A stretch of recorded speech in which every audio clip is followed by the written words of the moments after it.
তো মানুষ মনে করে যে ইসমাইল আলাইহিস সালাতু ওয়াসসালামের পায়ের আওয়াজে, যদিও হাদিসের বর্ণনায় জিবরাইল আলাইহিস সালাতু ওয়াসসালামের পা অথবা পাখা এটির আঘাতের শব্দ পাওয়া গেল এবং মাটির নিচ থেকে পানি বের হতে লাগলো। এবং এটাও এখন পর্যন্ত মুজিজা হিসেবে অক্ষত এবং অবিকৃত আছে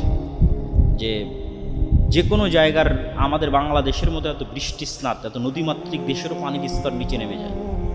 আপনি রাজশাহীর উত্তর অঞ্চলের অনেক উপজেলায় এখন পানি পাবেন না, কয়েকশো মিটার নিচ পর্যন্ত ডিপ মেশিন পোতার পরও পানি পাবেন না।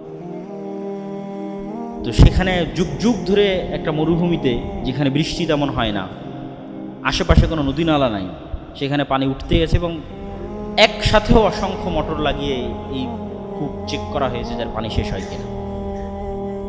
তো রাসূল সাল্লাল্লাহু আলাইহি ওয়াসাল্লাম বলেছেন, মা ও জমজম লিমা শুরিবালা, যে উদ্দেশ্যে জমজমের পানি পান করা হবে সেটা পূরণ হবে। আর জমজমের পানি মানুষের ক্ষুধার নিবারণ আর অসুখের আরোগ্য, অসুখের ওষুধ, ক্ষুধার খাবার। কেন ওদের তো আর কোনো খাবারের ব্যবস্থা হয়নি। ইব্রাহিম, ইসমাইল আর হাজেরার শুধু জমজমের পানির ব্যবস্থা হয়েছে। তো এটা দিয়েই তো ওরা অন্তত 1 মাস 2 মাস 6 মাস, আরও মানুষজন যতদিন আসেনি ততদিন তো এটা দিয়ে পার করেছে। তো আরও মানুষজন আসার যে বর্ণনা সহিহ বুখারীতে এসেছে যে যেখানে পানি থাকে ওখানে পাখি আকাশে ওঠে। তো কোনো এক বেদুইন দল যারা ইয়ামান থেকে আসছিল, তারা পানির সন্ধানে আকাশে উড়ন্ত পাখি দেখে সেখানে যায়। তো দেখে শুধু একজন মহিলা আর তার কোলের বাচ্চা, কোলের শিশু। তো ওই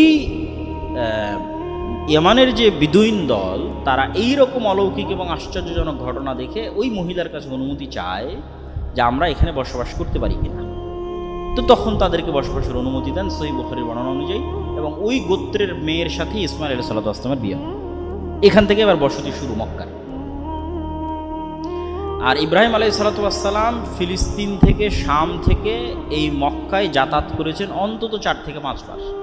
একবার তো প্রথমবার গেলেন এই যেবার স্ত্রী সন্তানকে রেখে আসলেন, দ্বিতীয়বার গেলেন কুরবানির ঘটনা যেটা আমরা পড়ব, তৃতীয়বার গেলেন এক স্ত্রীকে তালাক দিতে বলে আসলেন, চতুর্থবার গেলেন ওই স্ত্রীকে রেখে আসতে বলে আসলেন, পঞ্চমবার গেলেন ঘর তৈরি করতে বললেন।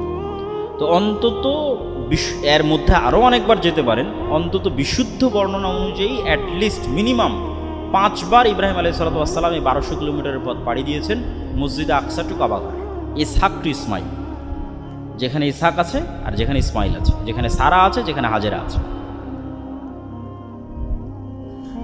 এবং ওই লম্বা ঘটনার মধ্যে আছে যেখানে ইসমাইল আলাইহিস সালাতু ওয়াসসালামের স্ত্রীকে তালাক দিতে বলছেন, ওখানে তিনি জিজ্ঞেস করছেন কাইফা হাইআতুকুম, কেমন আছো তোমরা? তখন স্ত্রী উত্তরে বলেছে নাহনু ফি শিদ্দা, আমরা খুব কষ্টের মধ্যে আছি, খাবার নাই, পানি নাই। এই উত্তর ইব্রাহিম আলাইহিস সালামের পছন্দ হয়।